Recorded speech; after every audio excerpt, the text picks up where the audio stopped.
Hey guys, just get off from work. I'm about to react to ask really abandoning his brother.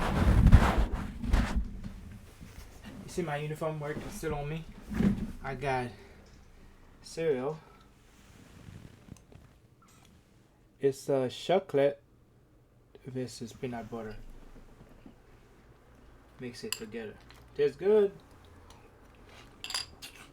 From dropping absolute bangers like No Flex Zone and Black Beatles, to becoming so irrelevant that nobody was even aware of their last album dropping, the story of Rae Sremmurd's downfall is a perfect example of how egos can easily rip a group apart, no matter how close the parties involved were to each other. Cause as you may know, Slim Jimmy and Swae Lee were just two broke brothers from Tupelo, Mississippi with big dreams, and an unbreakable bond who would constantly support each other through thick and thin. This is a crazy story. One time he took the bully of the neighborhood's girlfriend, right? And I'm the one who had to fight him. Even if it meant being thrown out of their mama's house for constantly skipping school to record, they were willing to do anything it took to make it to the mainstream. As time went on, the brothers teamed up with a group known as Them Outta Straight Boys in the late 2010s, dropping music that sounded similar to that of Soulja Boy or LMFAO. Left with no option but to keep trying to make their dreams a reality, the brothers lived in a house with no heat, no gas, and they kept working day after day trying to get. But, you see how you once you keep going, you don't give up. At least he become a rapper, a musician. Gotta keep going, man. If you're a YouTuber, if you're reading for a bar exam, if you wanna be a lawyer, all that. Keep going. Get someone to pay attention to their music. We was living in this little abandoned house, and we wasn't gonna be sad in no abandoned house, because that's just gonna make worse. So we just, hey, making music, inviting friends over, inviting girls over, partying, loud music. Swae Lee even claimed that at one point they were so down bad that his ex ended up leaving him for a truck Yeah, I driver. heard that. Despite the fact that they had a relatively difficult come up, the two remained adamant on not doing music for money, but rather it was to simply have fun. But in 2013, everything changed. Through sheer persistence and hard work, they somehow managed to grab the attention of Mike Will Made It, who helped them ink a deal with Eardrummers Entertainment. So the brothers packed up their belongings and started a new life in Atlanta without a second thought. When they heard us and they gave us like an opportunity to leave Tupelo, Mississippi and just come to Atlanta and just keep making songs off their beats. What we had, we left our crib and everything. Yeah. And just took the risk.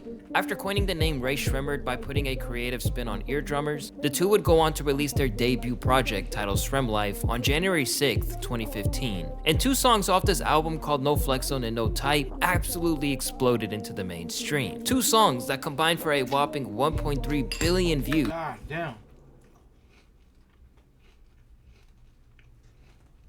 And then the mannequin too. The music called Mannequin, I think. That everybody doing the mannequin challenge. That one used to be blow up crazy too. Damn. They're only 9 years already? 9 years? That's crazy. Time fly.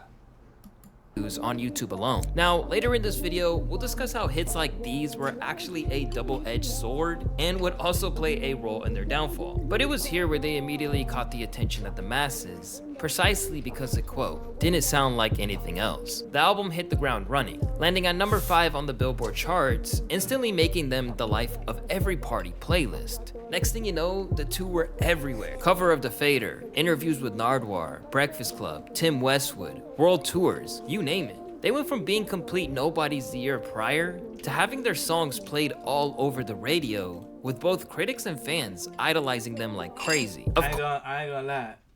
They was dope though. I ain't gonna lie. They still dope. Those two group, they used to make people dancing, like body moving and shit. No flex. So, Of course, like many overnight stars, they also had their fair share of criticism. Raul Smith. What the fuck is this? Seriously, what the actual fuck is this? Is this what you kids call rap music nowadays? This shit is garbage, man. However, for the most part, they remained positive and would constantly maintain the focus of just keeping it simple, making what they thought was good music. Yeah, we just making great music. We ain't trying to make mathematical music or nothing like that. We just dropping music that's just gonna make you be like, damn. By the time they dropped their Srem Life 2 project in 2016, it looked like nothing could stop them. Or more accurately, that they could stop the whole world with a track like Black Beatles, which gained massive popularity. That one, I said Mannequin, I'm sorry. Black Beatles, yeah. This song was really fire. It became synonymous with the Mannequin Challenge. That girl is a real crowd. Do. Not only did the track secure its place as their debut #1 single, but they were one of the first artists to really showcase how songs can absolutely explode if you couple it with some kind of stupid trend on social media. And mind you, this was literally a decade before TikTok even became a thing. And we started like the whole challenge era. Oh, yeah, the viral maybe challenge kicked off the thing. TikTok video wave, you know what I'm saying? Before TikTok. Yeah, pre-TikTok. We made TikTok. It's no exaggeration to say that at that point in time, Rae Sremmurd were one of the hottest things in hip-hop. And between 2014 and 2018, they never released a single that went less than gold over time. That's pretty insane. And with that kind of track Fucking say that thing on my teeth, man. record, it seemed unimaginable that they would ever part ways. However, the same reasons they rose so meteorically jeans. were the same reasons their empire began to crash. Them jeans too tight, man. Record, it seemed I'm not unimaginable I'm not hitting though, but it's just, that they would ever I'm part not a hitter. ways. However, the same reasons they see this shit.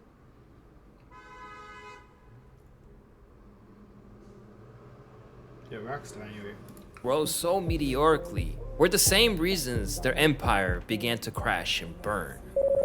The first problem Rae Sremmurd began to encounter was something known as the sidekick effect. This is something that a YouTuber by the name of Babalam described perfectly. A phenomenon by which a rapper duo, usually labeled loosely as a collective or frequent unofficial collaborators, rise to fame together in a meteoric fashion due to their strong chemistry. However, as one artist eventually starts to outpace the other in streams or fame, the other tends to be almost forgotten entirely.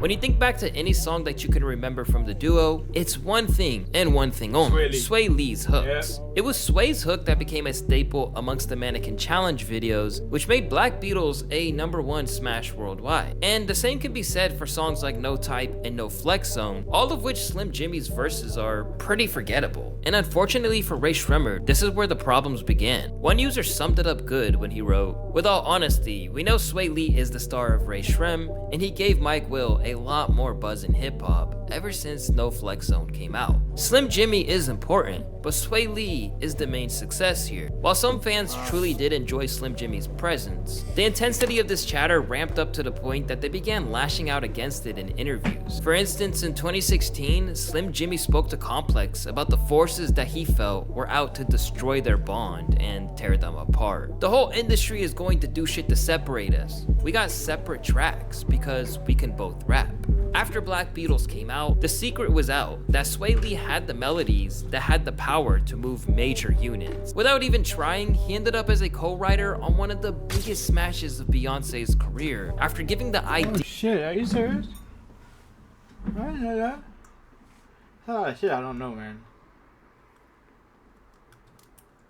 to Mike Will made it. Suddenly, Swae had his first Grammy nomination, and that's a feat that Rae Sremmurd have still never managed to this day. But that was only a drop in the ocean compared to the love Swae would get for his work on Unforgettable featuring French Montana. Billed the song of the summer almost the second it came out. Swae Lee completely carried this track.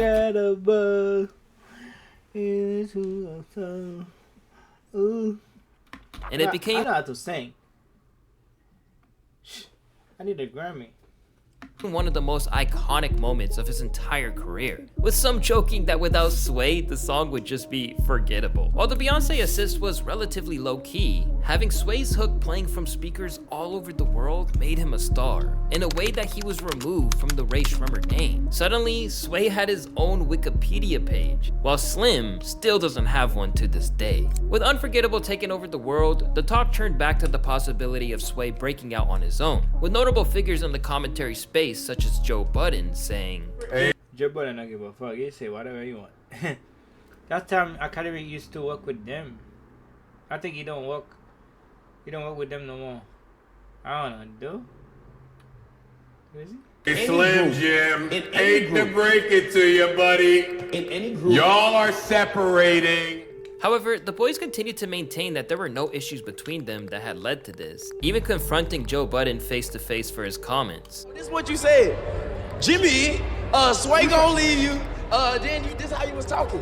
When Swae leave you, you just gonna flop. Man, you got me man, all the way messed up. We brothers though, you know what I'm saying? So like, this ain't the first time people done said that about me. This been going on for a long time. With everything that was about to come, revisiting that moment seems like Swae was maybe a little too quiet. As from here, Swae would be a go-to guy from hooks, while Jimmy had to fend off accusations of jealousy. In the interviews, he tried to stress that it wasn't his lil bro's success that bothered him, but the world's perspective on how he should feel about it. If people see me out and I have a stank face on, they think I'm mad because of that. But I'm mad because they want me to be mad. I'm always singing Unforgettable when it comes on in the club, but people look at me like, is it okay if I dance to this? There's no competition, we're brothers. At the end of the day, we're getting a bag.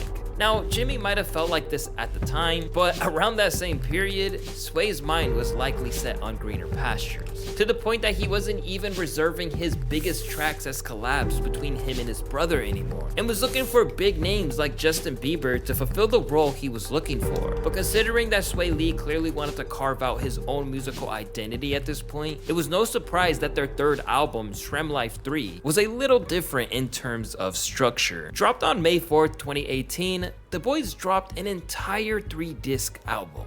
One filled with Rae Sremmurd tracks, one made up of solely Swae Lee songs, and another where Slim Jimmy took center stage. Wait, really? What the hell?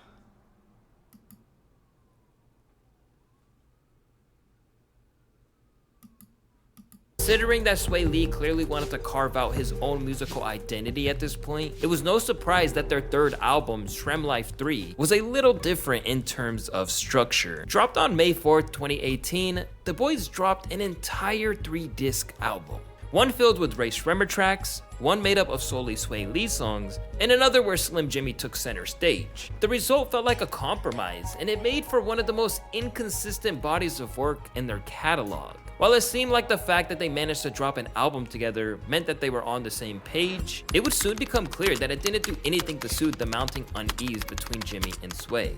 In January of 2019, just 7 months before their third album dropping, Slim Jimmy took to Twitter for an explosive series of posts. Delivered just hours after they had wrapped up a performance in Australia with Nicki Minaj, Jimmy spoke out and formally left the group, saying things like he's not Shrem Life and that he's gonna sink or swim by himself. Even going as far as to retweet a fan who claimed that he was giving the haters what they wanted and responded to someone who said that it had happened because Swae left him off another hit. It basically showed that after years of the world acting like he played second fiddle to his younger.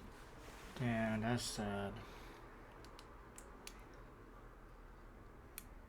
He got fucked up. Brother, Jimmy had enough. When a tweet from the duo's official account said that they were You think it's because they ball? That's why they don't like him? still together after all, he dismissed it. It didn't take long for Jimmy's posts to all be deleted, but there was something broken at that moment that the label nor Swae Lee could quite cover up. Even after he told the world that only real ones know what was really going on between them, as well as the fact that they were going to be brothers forever, what definitely didn't help was how the world responded to the news of Jimmy's departure, where everyone seemed like they just didn't care he left. Slim Jimmy is like cardboard in a roll of toilet paper. It's not totally necessary, but I don't mind that it's there. I think he feels as if he's in Swae's shadow. Even other rappers such as Trippie Redd replied to an IG post covering the story where he wrote, "He finally realized we only listening to Swae's parts, LMAO." Just months after that incident, and with no sign of Shrem Life 4 dropping, Swae Lee would go on to release Sunflower with Post Malone, which was yet again another record-breaking hit, and became Swae's first track as a soloist to hit #1. Since then, it's gone on to have the 4th highest streams in Spotify history with nearly 3 billion. This would be another notch that would lead the industry and fans. I ain't gonna lie, he got potential. He kinda jealous, he just don't show it. But he got potential. making a case for Swae Lee as king of the hooks, as not only being one of the most valuable guest spots in the genre, but once again, the driving force behind Rae Sremmurd's success. Once again, it felt like Jimmy was being collectively kicked while he was down. At the same time, he would still return to Twitter again to cite that he and Jimmy were good and that more solo work was on the way, as well as the long-awaited Srem Life 4. But as we would learn, this was a half-truth at best. Whether he had intentionally did it or not, Swae Lee left his brother struggling to get any semblance of credit for everything they had achieved. Meanwhile, he reaped the rewards of that time period where it seemed like everything he touched just turned to gold, as Jimmy's life began spiraling out of control. Over time, he had numerous scrapes with the law, including his involvement in a brawl where a man was stabbed and he was seen fleeing covered in blood. Later in 2022, he was arrested on domestic battery charges, with his baby mama posting receipts online. A man was stabbed and he was seen fleeing covered in blood. Later in 2022, he was arrested on domestic— Wait, that was 2022? Where was that? What the hell? That's mean, oh, I don't watch TV, that's why. It was on Channel 6. I was at work all the time. That's crazy. I don't watch TV. I just grinding, guys. Get that money, man, you know? battery charges, with his baby mama posting receipts online. While this was all going down, Swae Lee's solo album still failed to materialize, and some of his singles like Sextasy never really took off, even with the help of a Drake feature. In fact, that one spawned a legendary meme from Joe Budden. Hey Swae Lee, hear me and hear me good, nigga. I'm here to double down. That shit is a 2-pack of ass. The fuck are you talking about? That shit stinks. With tracks like these failing to launch, it looked like Swae's hopes of releasing Human Nature, which he once built as a revolutionary project, were dwindling.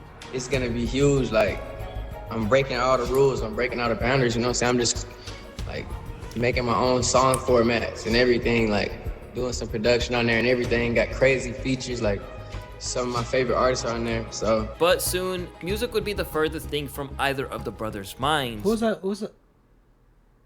When tragedy. Who's in the back? And everything. Who that?